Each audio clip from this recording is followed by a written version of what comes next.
Échange entre le président de l'Assemblée nationale et le président de la Commission électorale nationale indépendante. Au menu, la gestion du cycle électoral 2012-2019.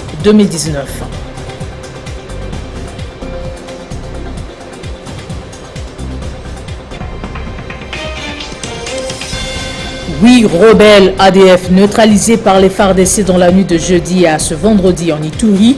Information livrée par le secteur opérationnel Grand Nord à travers son porte-parole. Le monde célèbre ce 2 avril la journée de sensibilisation à l'autisme. Peu connue, cette maladie produit des effets néfastes dans la vie de ceux qui en souffrent. Nous serons en ligne avec Dr Gloire Mbayabo, pédiatre, pour parler de la situation en RDC. Investiture ce vendredi à Niamey du président nigérien Bazoum Mohamed qui succède à Mohamedou Issoufou. 13 chefs d'État sont conviés à la cérémonie. Tout-puissant Mazembe et Belouizdad d'Algérie ce soir sous le coup de 20h heure de Kinshasa. C'est pour le compte de la 5e journée de la phase de poule de la Ligue des champions de la CAF. C'est déjà le début du week-end et vous nous renouvelez votre confiance. Merci de le faire. La gestion du cycle électoral 2012-2019 par la Commission électorale nationale indépendante était au menu des entretiens entre le président de la Chambre basse du Parlement, Christophe Mbosso, et le président de la CENI, Corneille Nangaa. Ce dernier devrait présenter son rapport le 9 avril devant les élus du peuple. Comme nous le savons, la session parlementaire a été ouverte le 15 mars dernier et un débat républicain est en cours en rapport avec les réformes électorales et le 4e cycle électoral, donc le 4e cycle électoral qui va nous conduire aux élections de 2023. Ce débat républicain mérite que la CENI vienne donner des éléments à la représentation nationale et parmi ces éléments c'est entre autres l'audition du rapport général des élections qui part du processus qui part de 2012 jusqu'à 2019, mais aussi donner des recommandations en termes de perspectives pour les réformes qui se préparent. Nous avons donc retenu la date du 9 avril prochain. La CENI devra présenter son rapport général à l'Assemblée nationale, conformément à l'article 28 de la loi organique de la CENI. À la Chambre haute, suite de l'examen de loi sur la ratification de la zone de libre-échange continentale africaine avec les réponses du ministre du Commerce extérieur Jean-Lucien Boussa aux préoccupations des sénateurs. Jeudi, le débat était houleux lors de la plénière présidée par Modeste Bahati. Retour sur ce qu'a été la dite plénière. La parole a été d'abord accordée au ministre du Commerce extérieur pour expliquer aux élus des élus le bien fondé de ce projet de loi. Jean-Lucien Boussa a indiqué que cette loi constitue le dossier principal du mandat du chef de l'État Félix-Antoine Tshisekedi à la tête de l'Union africaine qui veut rendre opérationnelle la zone de libre-échange continentale africaine. Ceci dans le but de briser les barrières économiques qui existent entre les États africains. 54 pays au total ont déjà ratifié ce traité international, à l'exception de l'Érythrée qui traîne encore les pieds, d'où l'appel du ministre aux sénateurs de pouvoir voter cette loi. Plusieurs sénateurs ont pris la parole après lui pour en savoir un peu plus sur les conséquences positives et négatives pour la République démocratique du Congo de ratifier cet accord. La ratification ne va-t-elle pas tuer l'économie et l'entrepreneuriat congolais? Les conditions économiques et sécuritaires sont-elles propices? Comment la RDC se prépare-t-elle à combler le déficit budgétaire qu'elle va enregistrer suite à la ratification de cet accord? Toutes ces questions et plusieurs autres ont été adressées au ministre Jean-Lucien Boussa qui a sollicité, obtenu de la plénière 24 heures afin de revenir rencontrer les préoccupations des sénateurs. Pour le sénateur Léonard Chokitundu Lundula, ce projet de loi doit être voté, d'autant plus que l'Assemblée nationale l'a déjà approuvé. Nous sommes dans un bicaméralisme inégalitaire. C'est-à-dire qu'en cas de divergence entre le point de vue de l'Assemblée nationale et du Sénat, finalement, si l'Assemblée nationale avait s'imposé, elle s'impose conformément à l'article 135 de la Constitution. Alors, si bien qu'aujourd'hui, là, et puis moi, ça m'étonnerait que l'Assemblée nationale revienne sur sa position.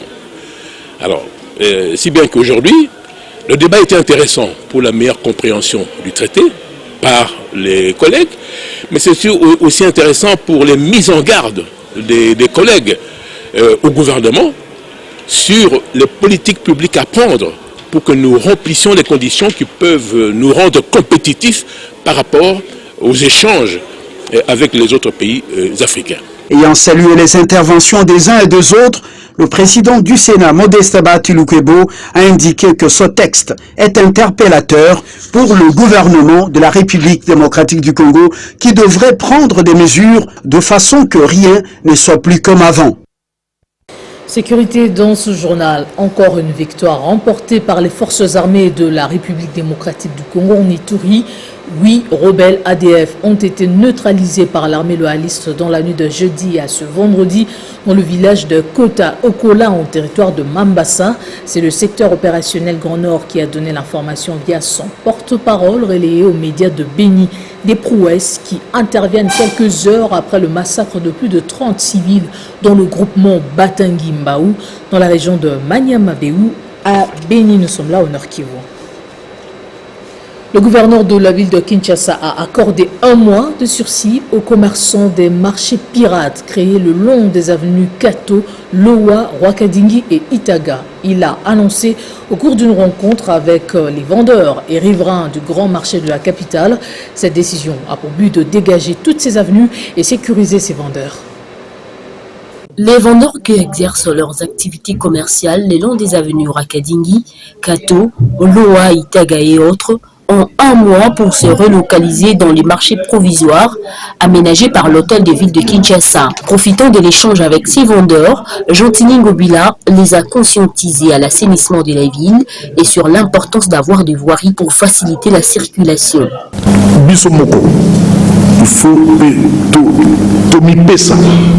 devons nous impliquer dans l'assainissement de notre environnement.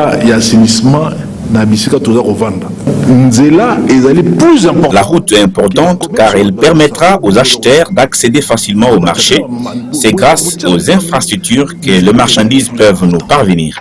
De leur côté, les commerçants promettent d'accompagner les décisions de la ville. Je nous invite à entretenir notre environnement pour éviter les maladies. Ce n'est pas aux autorités de travailler à notre place. Ces vendeurs ont été aussi sensibilisés sur l'interdiction de l'usage de sachets non biodégradables. Le premier citoyen de la ville a promis des sanctions et des interpellations des récidivistes par le truchement des bourgmestres qui auraient été formés comme des officiers de la police judiciaire à l'Institut national de formation judiciaire. Et puis destitution du gouverneur du Kasaï-Oriental au cours de la plénière de jeudi. Malgré sa demande de report, 13 sur 17 élus provinciaux présents ont voté pour le départ de Jean Maweja. Ce dernier devra présenter sa démission au chef de l'État dans les 48 heures conformément à la Constitution. À quelques heures du début de la plénière, le désormais ancien gouverneur du Kasaï-Oriental a envoyé une lettre au bureau de l'Assemblée provinciale pour solliciter le report de la séance à 8 jours. Ce, pour lui permettre de réunir les moyens de sa défense. Cette demande n'a pas empêché les députés provinciaux qui étaient plus que déterminés à examiner la motion de défiance contre Jean Maweja Mouteba. Il est 14h en Boujmaï. Yves Mambakadima, président de l'Assemblée provinciale, ouvre la séance. 17 élus sur 24 sont présents dans la salle. Ensuite, Dani Kabengela, l'un des 5 députés initiataires de la motion, présente les fonds du document. Dans cette motion, il est reproché au chef de l'exécutif provincial l'impunité, l'incompétence, la protection des Kalaham Mwamba, animateur propagandiste à la radio du gouverneur. Ce dernier, dit-on, s'illustre par des injures, le manque de respect aux députés, ministres et autres personnalités. Du coup, les 17 députés présents ont voté pour l'examen de la motion. Enfin, c'est le vote au bulletin fermé qui s'ensuit. 13 votants sur 17 sont pour la déchéance du gouverneur. Jean Maweja Mouteba est donc destitué. Il expédie dès ce jeudi 1er avril les affaires courantes. La plénière s'est déroulée sous un dispositif sécuritaire inhabituel en l'absence du concerné. Le 2 avril de chaque année, l'humanité célèbre la journée de sensibilisation à l'autisme, une maladie peu connue mais produisant des effets néfastes dans la vie de ceux qui en souffrent. L'autisme se caractérise par un développement altéré manifesté avant l'âge de 3 ans. Il s'agit d'une journée dédiée pour la mobilisation à l'autisme, un événement spécialement pensé pour attirer l'attention du grand public sur cet handicap et qui, cette année, revêt une importance particulière car la Covid-19 jusque-là continue de frapper plus durement les enfants qui en sont atteints. L'autisme est une pathologie qui se caractérise par un développement altéré manifeste à l'âge de 3 ans. Les perturbations sont manifestes dans 3 domaines, les interactions sociales réciproques, la communication et le comportement en caractère restreint, répétitif et stéréotypé.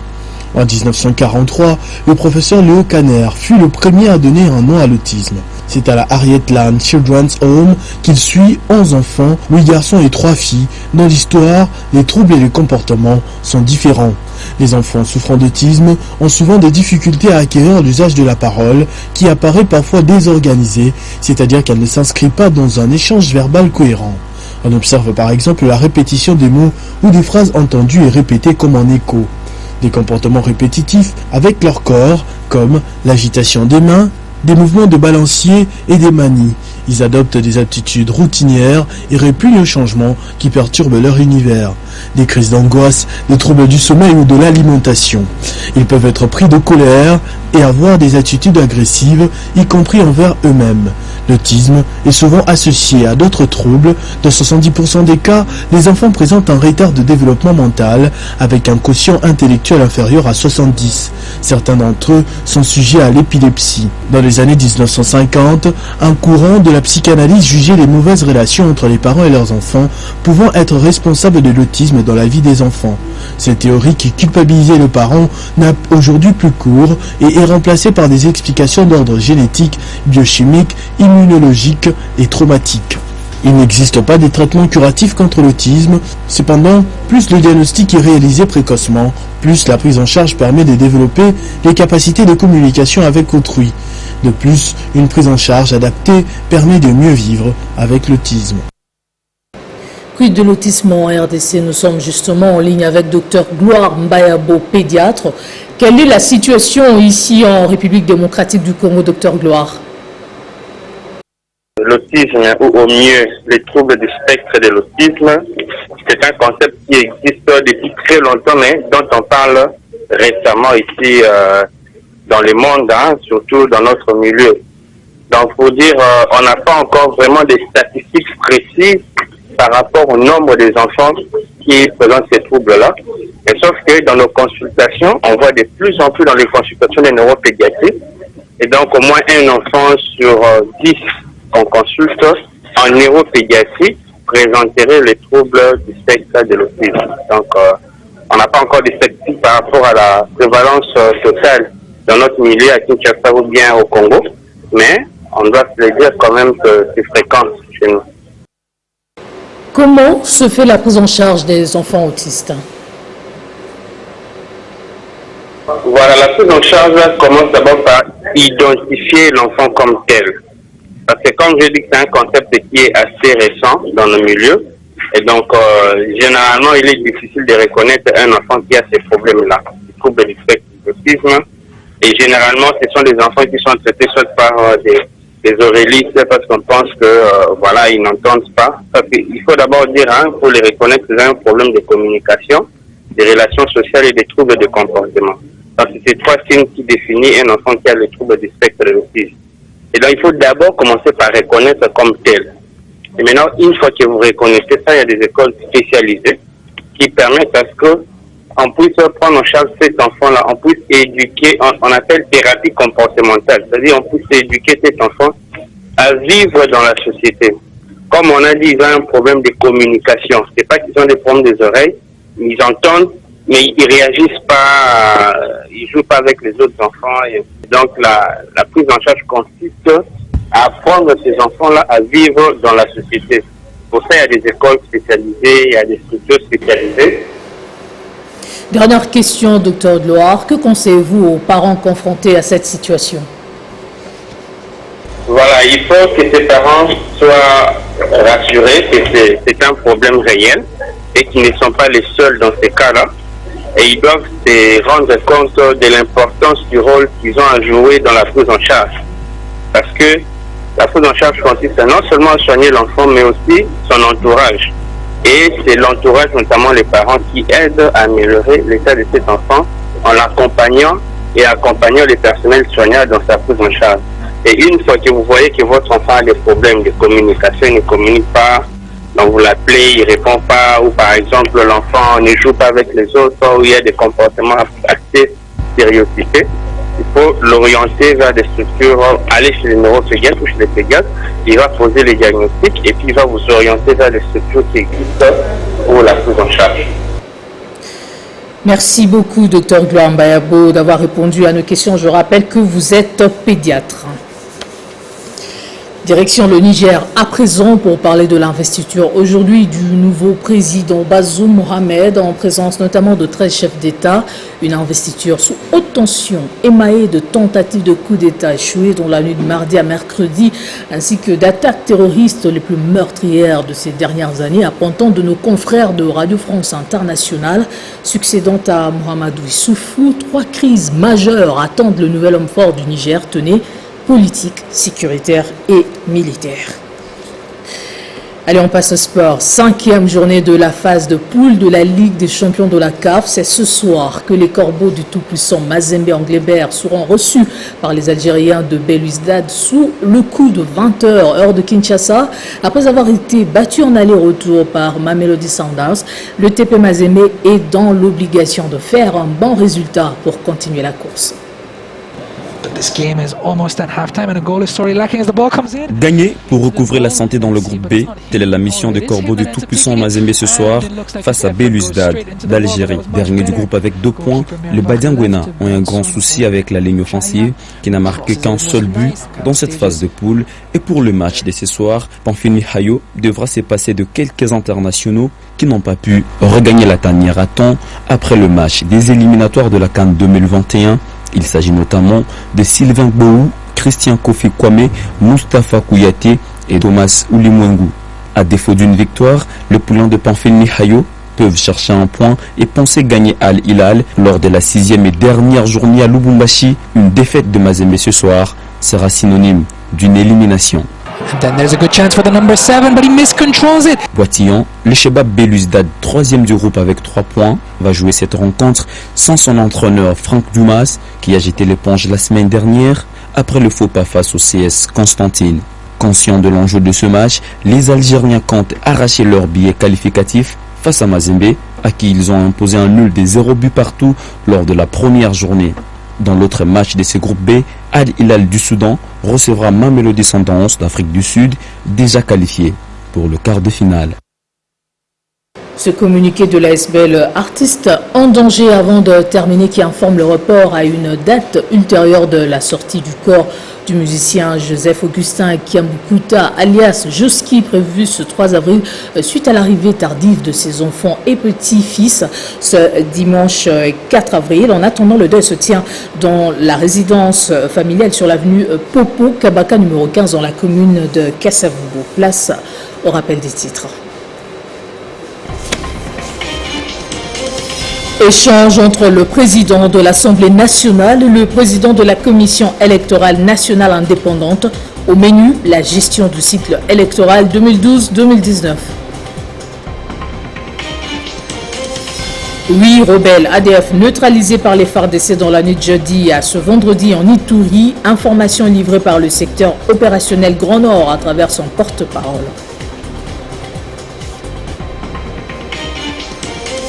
L'Union célèbre ce 2 avril la journée de sensibilisation à l'autisme. Peu connue, cette maladie produit des effets néfastes dans la vie de ceux qui en souffrent. Nous étions en ligne avec Dr Gloire Mbayabo, pédiatre, avec qui nous avons parlé de la situation en RDC. Investiture ce vendredi à Niamey du président nigérien Bazoum Mohamed qui succède à Mahamadou Issoufou. 13 chefs d'État sont conviés à la cérémonie. Et puis tout puissant Mazembe et Belouizdad d'Algérie ce soir sous le coup de 20h heure de Kinshasa. C'est pour le compte de la 5e journée de la phase de poule de la Ligue des champions de la CAF. Ne quittez pas vos sièges, dans un instant la revue de presse.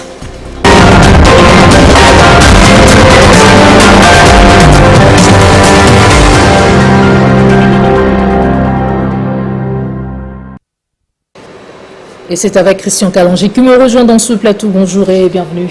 Bonjour Gloria Mbouya, bonjour également à tous ceux qui nous suivent de partout dans le monde. À la une des journaux parus ce vendredi, publication du gouvernement Lukonde, ce n'est plus que question de quelques jours.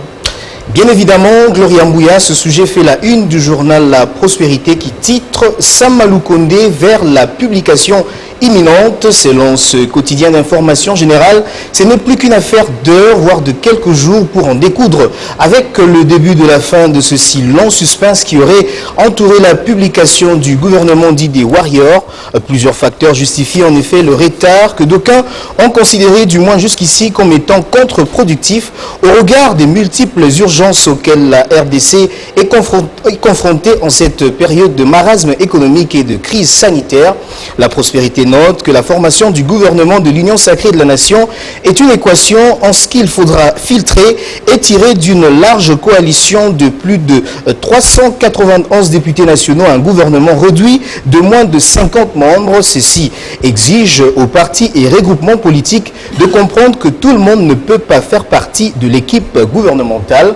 Gloria Mbouya, abordant le même sujet, Forum des As.org indique pour sa part que la représentativité des femmes dans les institutions du pays étant constitutionnelle, le chef des partis politiques ne peuvent plus aller outre mesure. Bien au contraire, ils se trouvent désormais devant l'impératif de se conformer à la disposition de l'article 14 de la Constitution. Autre titre de votre revue de presse, le bureau sortant de la Commission électorale nationale indépendante qui présentera son rapport général le 9 avril prochain à l'Assemblée nationale. Bien effectivement, c'est ce qu'on peut retenir de l'entretien entre le président de l'Assemblée nationale, Christophe Mbosso, et le président sortant de la Commission électorale nationale indépendante hier au Palais du Peuple.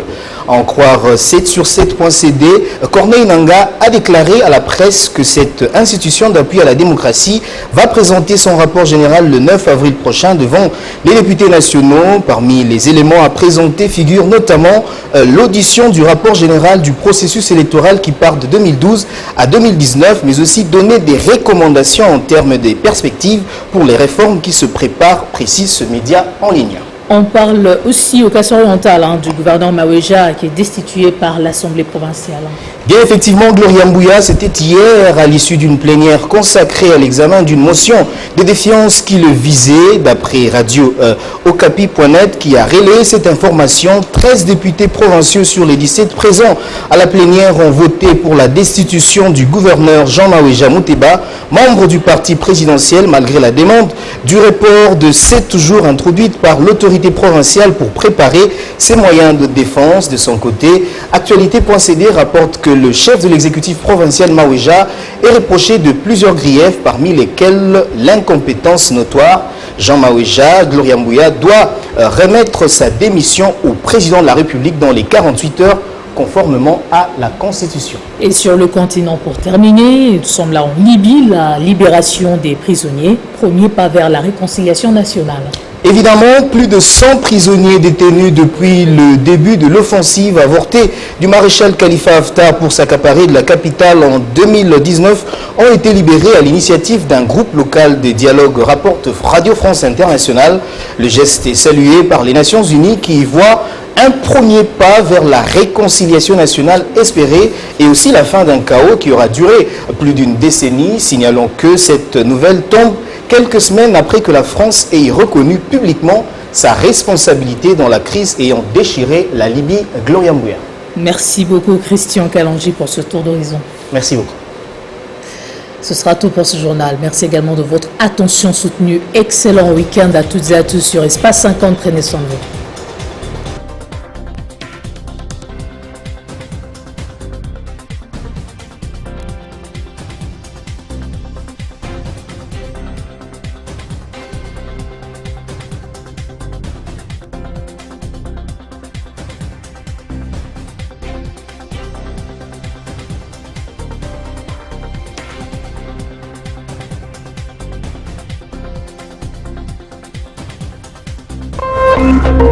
télécharger les infos Télé 50 sur www.télé50.cd.